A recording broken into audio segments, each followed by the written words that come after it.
Rest in peace, Heavy D. Rest in peace, Kobe Bean. Happy Thursday. Is it the last? It's January 30th. I said the wrong day yesterday. I said 21st. I meant 29th. Back again, 2020 fresh daily VlogCast. You know I'm in a hurry, right? You can tell I got my do-rag on still. But I got my collar, I got my smile. Never leave the house without it. I don't see too many white do-rags. Usually they black. Or dark colors, usually. That was supposed to come off smooth in one motion, but that didn't happen. Oh, hey. Don't like to see motorcycles. I always assume it's a cop. Or somebody that I don't want to see. Either way. Can't imagine being a practicing Muslim in the days, weeks, months, years following 9/11, 2001. And I mean, just your clothing, your head wrap, your garb is cause for suspicion. And you have to make a choice whether or not you're going to hide your faith or hide your identity or deal with the consequences of everybody else's preconceived notions. Me leaving the house with, always with the smile and the collar, that's my uniform.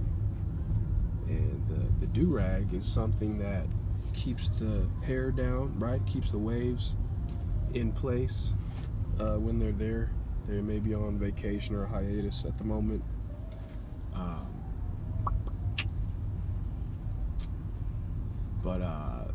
I'm reminded of a stand-up comedy bit I saw on YouTube the other day. And he was talking about how it was a black comic talking about the stupid questions that white people will ask. Well, his white friends would ask him. It's like, how about a new rule every time a white person asks a stupid question, an episode of Friends gets erased from history? It was stupid, but it was funny to me. He was like, acting it out. Ooh, can I touch your hair? Oh, guess you're not gonna find out if Rachel ever got on that plane or whatever. Some big plot point in Friends.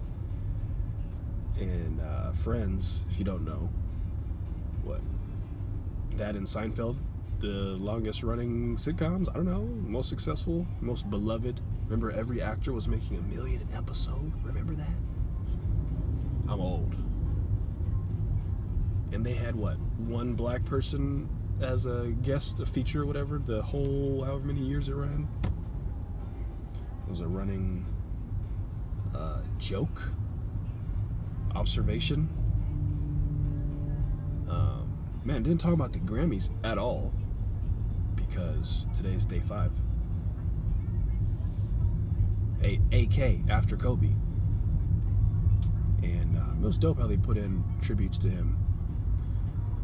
They worked in Kobe tributes or just regalia, memorabilia, into the Nipsey tribute. They worked it into the Old Town Road performance. I caught a few snippets. I was really only wanted to tune in for the Nipsey tribute. I consume a lot of content, a lot of podcasts, a lot of interviews, related to music, hip hop culture, etc. And it seems like the artists themselves. Shout out to Billie Eilish, who cleaned up, deservedly so. I saw her live, was that December 2018? At the Forum. She killed it. She's a great talent. I love her music. And I'm sure she's excited and grateful and all that. She's young. I don't know. I tend to gravitate towards the the older, jaded opinions, but they don't really mess with the Grammy. So why should I care? The behind, once you know how the sausage is made, you don't want to order it, right? So if find out that it's really just labels and executives backroom deals and who wants to donate more money to this and get their artists. You know, it's like, who cares? The Tyler, the Creator, he won Best Rap Album, even though he more or less said in so many words, I did not make a rap album. But he is a black man that has rapped in the past, and that is how the Academy or the committee chose to see him. And, you know, it is what it is. I'm not in that world per se, but I'm very interested. I'm actively interested in supporting. This is probably an unpopular opinion, but as an American, what do we really contribute to the global economy? What natural resources do we export?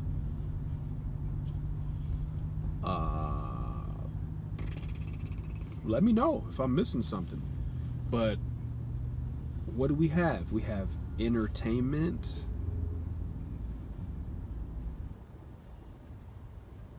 bullshit,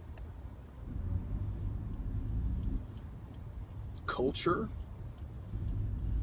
kind of combined with the second one.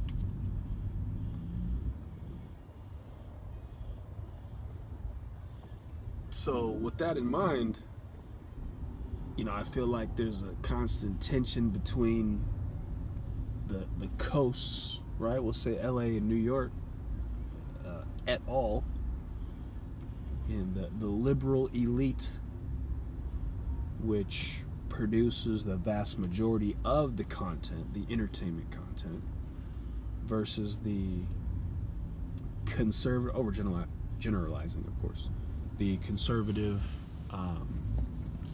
agrarian, rural, middle country, middle America, whatever you want to, you know, you can't, it's hundreds of millions of people, you can't paint them with a broad brush, but I'm doing it for the sake of conversation. Where's the bread really buttered, though? You know? I love conspiracy theories. I love me a good conspiracy theory. And I don't know if this is a conspiracy theory or this is just a fact or this is just an assumption or a deduction or whatever the case may be, but every social security number, every birth certificate, there's a bond associated with it and a dollar figure, and the wealth of the nation, the collateral for loans from other nations, etc., that plays a role. So, you know, your life has a value to the economy, and it doesn't sound good, doesn't feel good to say, it doesn't sound good to hear, I'm sure, but what are we exporting? What do we have?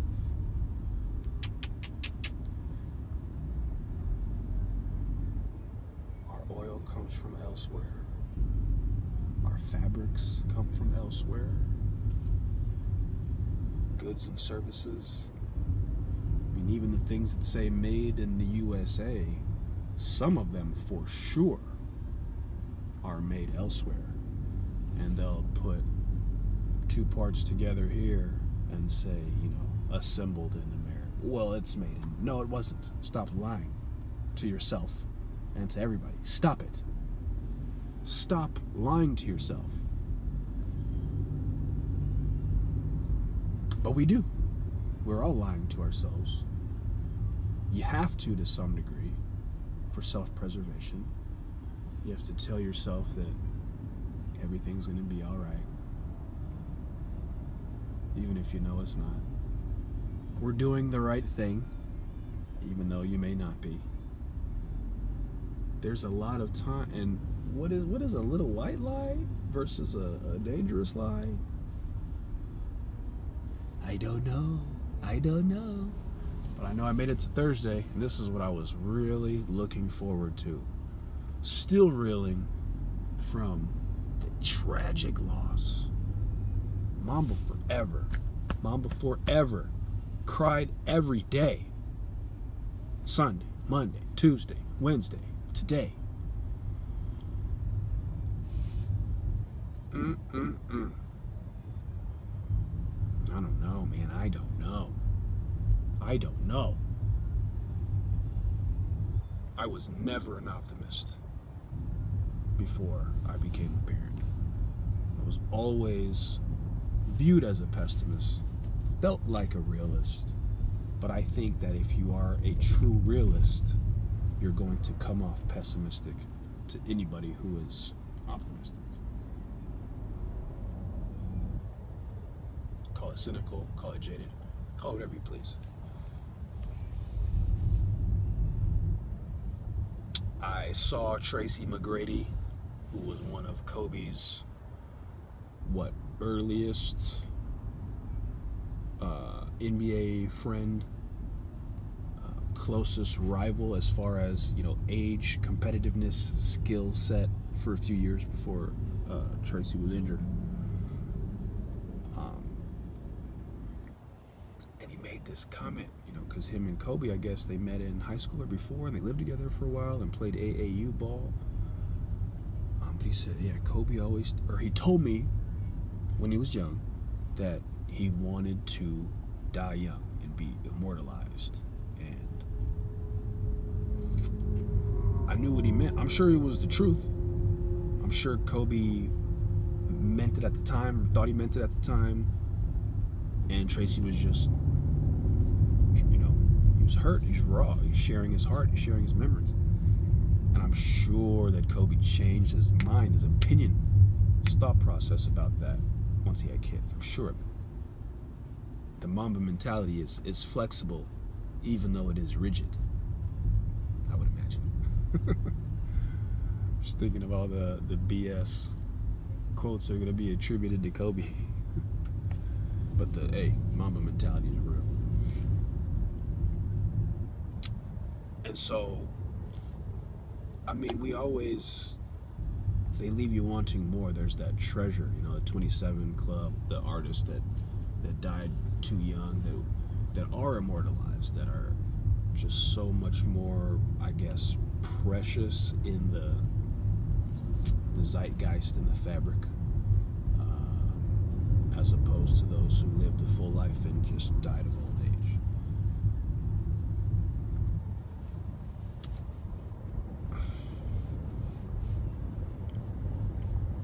I don't know. What's the trick to staying optimistic? I guess you can't, right? It's just got to be an ebb and a flow. And then how do you instill that into your children? I don't know. I'm asking a lot of questions. And you may be wondering why that is, but I feel like questions are underrated and answers are overrated.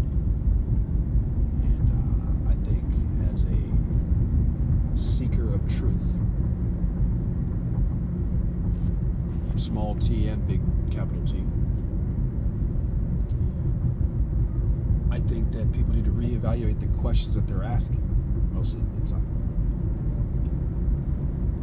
And those who claim to have answers shouldn't be so confident in the answers that they hold or espouse or whatever. So as we move into the weekend, got Face Your Fear Friday coming tomorrow. Got to do something new, something that you've been meaning to do, something that makes you a little anxious, scared. Do that. And ask yourself a better question. Stop asking the same questions. What am I going to do today? What am I going to eat today? Ask something different. Why are we here? Whose idea was this? Should we do this?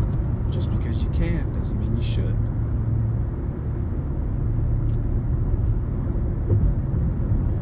Peace and love, family. Don't forget, you know what it is. Use the code. Use it. It's for you. I got it for you. So you can save 10% on your order. And if you go back to episode 7, you will learn a trick about see if we got any tunes on here for the outro. To the TikTok, you don't stop. TikTok, you don't stop. Freestyle fresh, got the R&B beats. I don't usually freestyle over these, but the traffic let up, so I'ma see what the sea breeze brings. Going over the Calabasas through the Malibu way. The road might seem curvy today. I lost family on that exact road, and now the full circle I'm told. And peace and love, blessings. Hug your people, love your people. Squeeze them, hold them tight. Tell them how you feel.